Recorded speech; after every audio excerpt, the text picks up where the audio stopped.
In this video I'm going to install these seats I bought, I'm going to install a steering wheel spacer, and I'm going to modify the parking brake so that the lever doesn't poke my leg as much. Let's get started.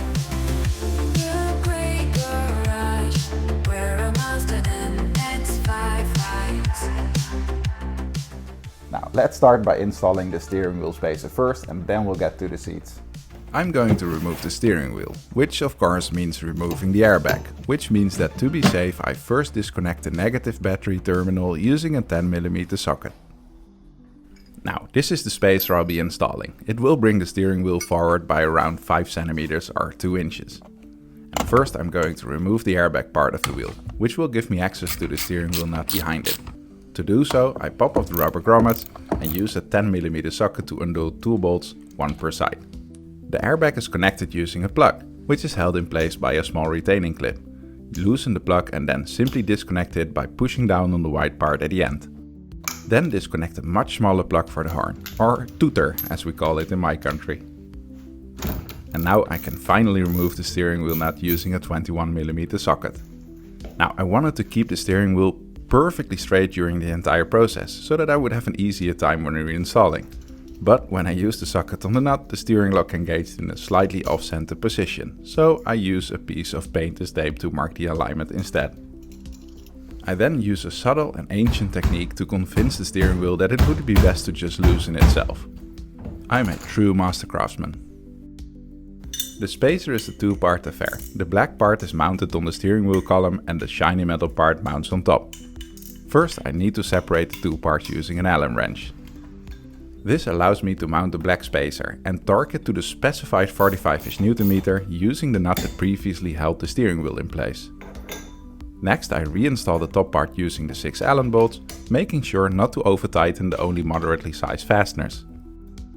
I then route the airbag loom through the center of the steering wheel and make sure to reconnect the plug of the horn as well. I position the steering wheel, making sure it's aligned correctly. The painter's tape I applied previously actually helps a lot here. Then I use the nut provided with the spacer kit to firmly install the steering wheel. I then reconnect the airbag and clip the plug back in place. And finally the airbag module can be re-secured using the 2 bolts, one on each side. I finish by reseating the rubber grommets. So that's better. Yes, the steering wheel is closer, but there's also more space for my leg to go, which is great. Also, the steering position is actually quite nice, so I like it. This brings me to the next problem though, because as you can see, the parking brake lever is sticking to my leg a fair bit, which makes driving uncomfortable. And there's actually a surprisingly easy fix for this. Now, first let's remove the seats. They're held in by 4 bolts per seat. And depending on options and year, there's a connector that needs to be unplugged below the seat. And then you can just take it out. By the way, it's not actually necessary to remove the seats for the handbrake modification, it just makes it a bit easier. And it also makes it quite a bit easier to get on video. And I'm going to replace the seat anyway. This then brings us to the parking brake assembly. The mounting bolts are located behind this flap, and it's held in place by 2 bolts, and I only care about the rear one. I remove part of the handbrake lever cover, which is usually secured with a small screw that's missing on my car but should be here. Also, only now when recording the voiceover, I realized there's no benefit at all to me removing this plastic trim piece, so you can just leave it be.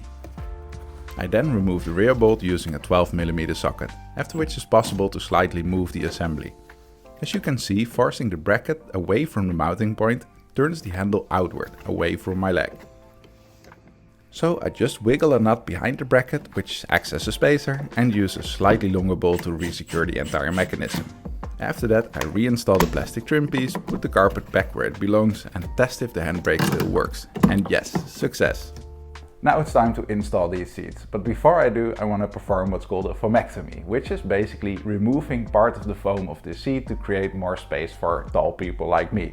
Every little bit helps. Let's get started. Boo. Now, if you only want to remove part of the seat cushion foam, you don't need to follow all these steps. I first wanted to replace the entire cushion with an already trimmed one, but I will show you why this didn't work in a bit. So here I am, removing the seat rails using a 12mm socket and the side bracket using a 14mm socket. I then focus my attention on the side trim. First I remove the small screw using a Phillips head screwdriver. Removing the handle requires some persuasion, using a hammer on a block of wood wrapped in towel to prevent damage. There's a bit too much dust, dirt and grime here, so I quickly vacuum the bracket, and after that I can use the 40mm socket to remove the two bolts.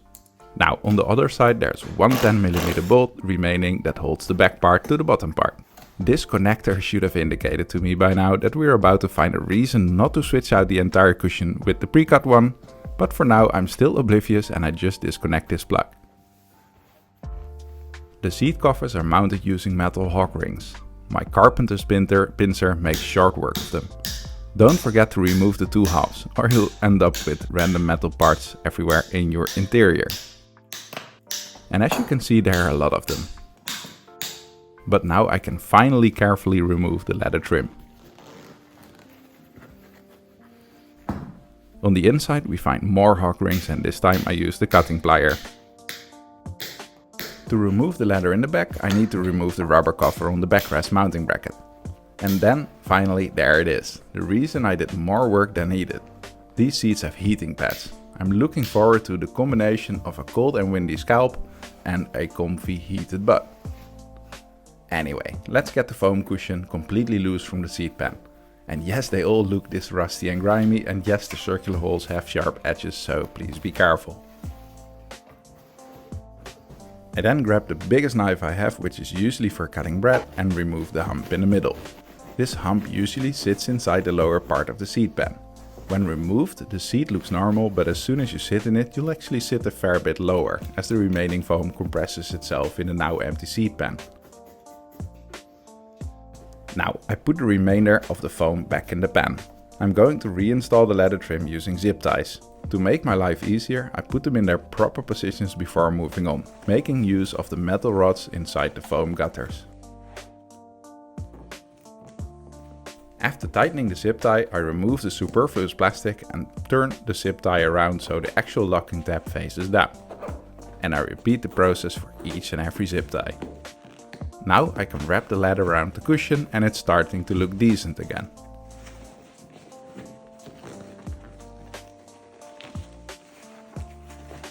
On the bottom of the seat pan I use those same zip ties.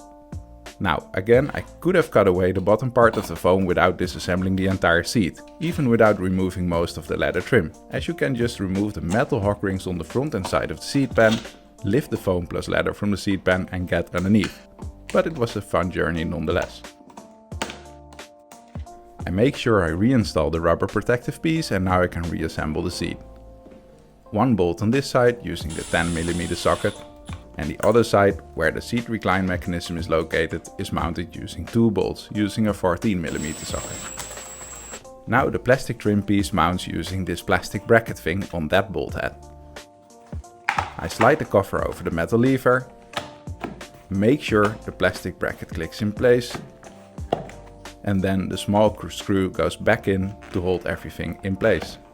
And of course I shouldn't forget to reconnect the plug that connects the heating pads in the backrest to the pads in the seat and the seat plug itself. Now I can reinstall the seat sliders. I try to tighten them to about 50 Nm, as that seems to be the general consensus on the torque ranges I found on the internet. As long as they're good and tight, I guess.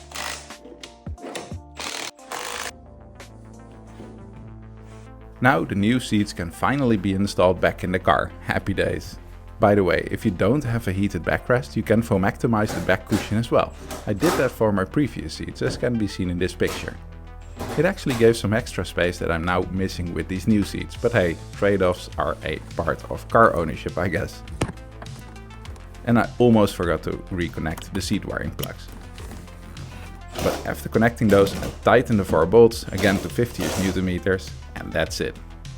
So, new seats, steering wheel spacer, handbrake out of the way. Quite happy with how that turned out. I'll try and source the buttons and wiring needed to wire up the heated seats. That would be nice. But for now the focus is mostly on the fact that this car started smoking again, thick clouds of white smoke. Thought I fixed it, apparently I didn't, so the next video is focused on the powertrain. Subscribe to keep posted. See you on the next video. Bye!